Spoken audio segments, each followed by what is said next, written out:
Hello everyone. Thank you so much for giving me the opportunity to present a teaching demo at University of Washington Tacoma. This is Arijet. I am a PhD candidate in security at Department of Computer Science at the University of Colorado Springs. And today I will discuss about the fundamental network security concepts. So in this lecture, I will discuss the definition of computer network, key security concepts, and the security attacks in the computer network.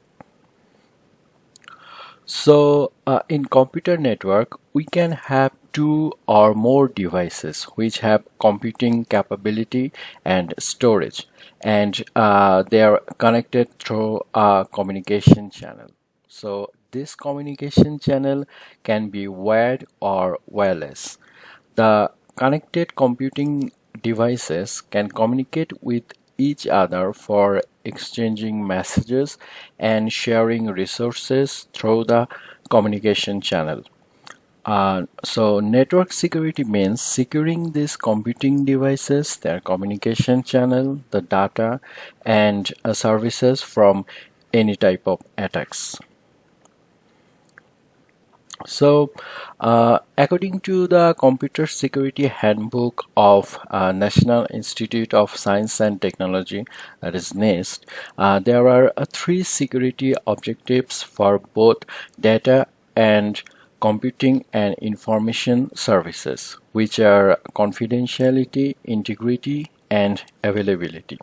So these three security objectives are commonly referred as CIA triad. Now we will look into the details of each security objective of CIA triad. So at first, C for confidentiality. So confidentiality means only the authorized entity can access and disclose the respective information it is permitted to. So this ensures the information to be kept private and secure.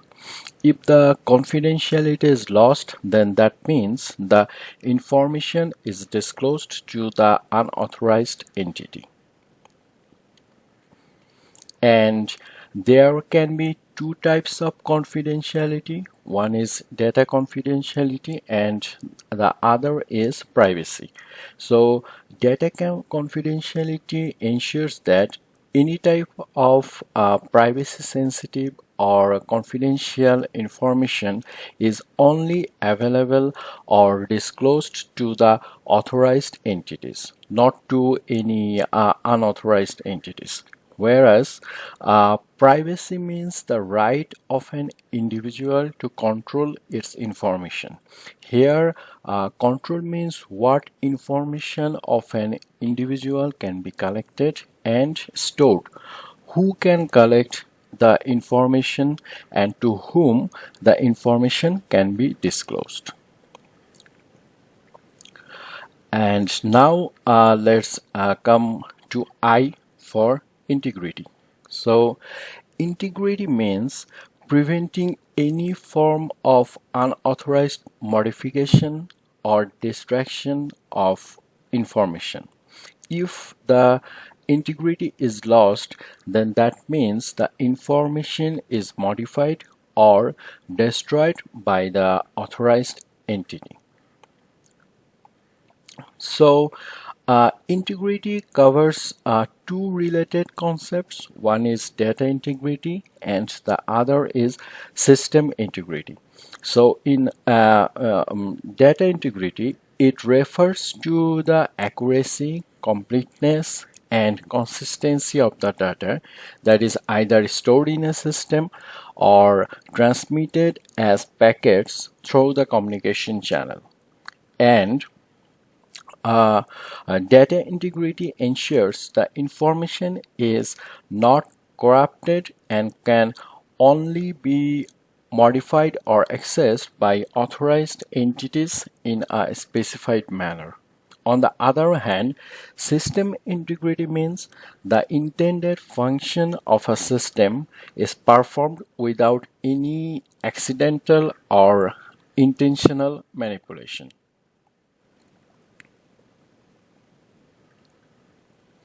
So now let's come to A for availability of CIA triad. So availability ensures that an authorized user can have access to its information or resources, and it can use them whenever it needs them under any circumstances, even during or after any type of security attacks or power outages or national disasters. Um, though the security objectives as mentioned in CIA Triad are well established, there are additional concepts often mentioned to provide the entire perspective of the security objectives. Two of the most commonly mentioned additional concepts are authenticity and accountability. So, authenticity refers to validating the source of information, meaning ensuring the message has been sent by the entity who they say they are, and the message is sent by the trusted source. On the other hand, accountability imposes a requirement of tracing the action of an entity uniquely to that entity. In case of any security breach, systems keeping records of their activities help to trace the responsible entity for the security breach. So if there are security breaches, then there can be three levels of impact on the users and systems.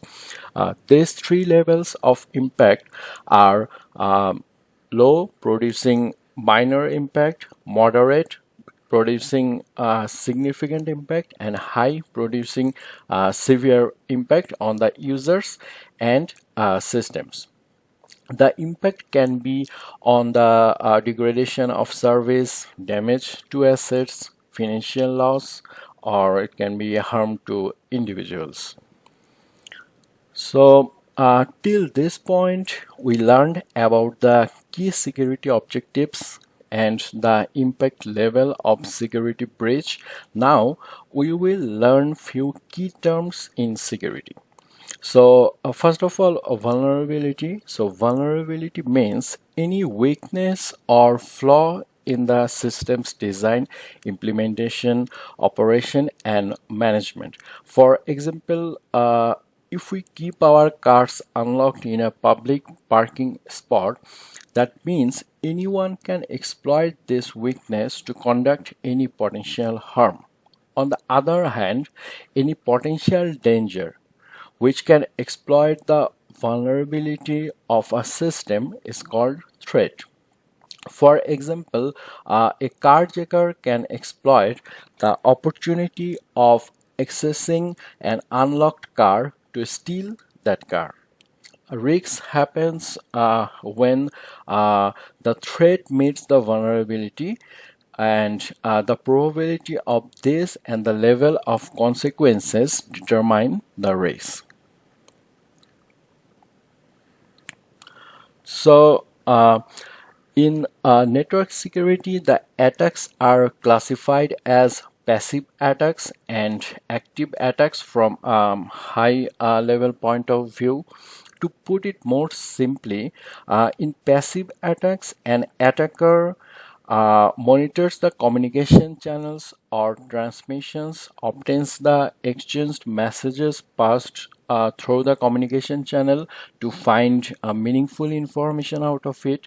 And this type of attack does not affect the operation and resources of the system.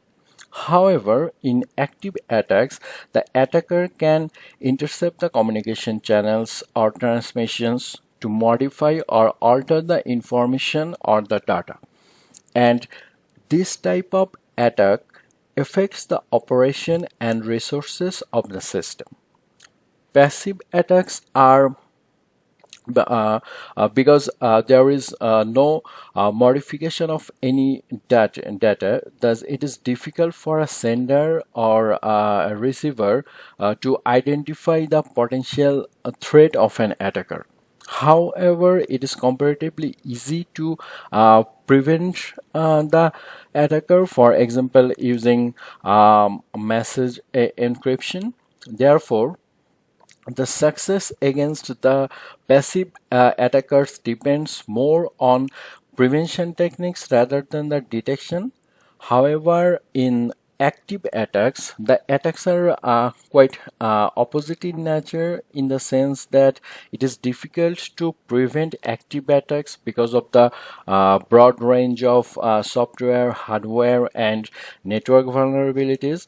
And for active attacks, the focus is more on the detection and recovery from any disruption or delays rather than on the prevention part.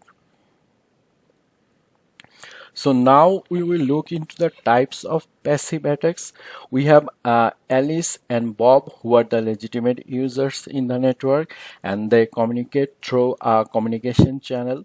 Now, Eve is an attacker who can launch both passive and active attack. First, let's look into the first passive attack, which is release of message contents. Here, the attacker Eve tries to monitor and capture the information from the unprotected communication channel, where any confidential user information can be released over the network. It can happen, for example, through a telephone conversation, through an electronic mail message, or a transfer file containing sensitive or confidential information. So now let's look into the second type of passive attack, which is traffic analysis. Here, the attacker Eve tries to capture and monitor all the network traffic between users. For example, Alice and Bob here.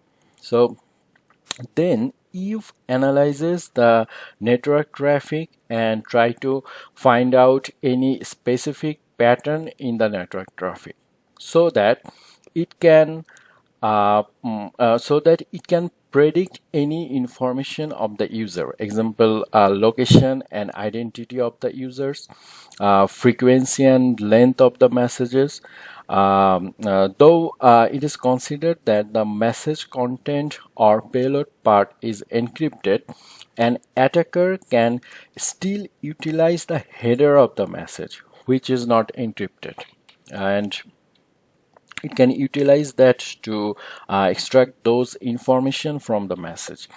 The header contains like metadata about the payload, for example, source address, destination address, size of the message, then the message format, and other necessary information required for the successful delivery and interpretation of the payload. So, after talking about the passive attacks, now let's discuss about the active attacks. So, there are four types of active attacks: masquerade, replay, modification of messages, and denial of service. So let's talk about them one by one. So the first one is masquerade attack. So in this attack, the attacker can gain identity of a legitimate user or can capture any authentication information and use that identity or the authentication information to have illegitimate access to the network, or to communicate. It can use that to communicate with other legitimate user. For example, here if can pretend to be Bob to Alice, or can pretend to be Alice to Bob. if it can capture the authentication information or identity of Bob or Alice respectively. So now the second type of active attack is a replay attack. Here the attacker captures the messages from the communication channel and then replay it to the respective users, either by repeating the captured message or delaying the captured message. For example, here, suppose Bob needs to prove its identity to Alice. Then Bob sends its identity after transforming it using, for example, hashing or sorting, and then send the transformed identity to Alice through the communication channel. However, if in the middle can capture this message and use it in next sessions to send it to Alice, who will accept this, thinking that the message is coming from Bob, but in reality it is coming from Eve. Thus, Alice is granting access to Eve. The third type of attack is modification of messages. Here, just like the replay attack, the attacker captures the messages from the communication channel. However, instead of replaying the messages, in this case, the attacker modifies or reorders the messages and then sends it to the respective system or user. If an attacker can successfully modify or alter the messages, then the legitimate users, example Alice and Bob, cannot verify that the message is modified or altered and it is coming from Eve. In this attack, the attacker actually can modify the existing information in the message, insert any new information in the message, or can even delete any existing information. So the fourth type of attack is denial of service attack. In this attack, an attacker can make the systems and network resources unavailable to the user. This attack is typically carried out by sending repetitive requests to the target until it exhausts completely to process any normal traffic. The attack impact on the users or systems can be temporarily or indefinitely preventing the normal operation of the users or systems. So there is another type of denial of service attack which is called distributed denial of service attack, where the attacker from many sources perform denial of service attacks to its victims. So here we learned about the security attack types, where we have the passive attacks and their types, and active attacks and their types. So yeah, so that's all about the lecture, and thank you. Any questions?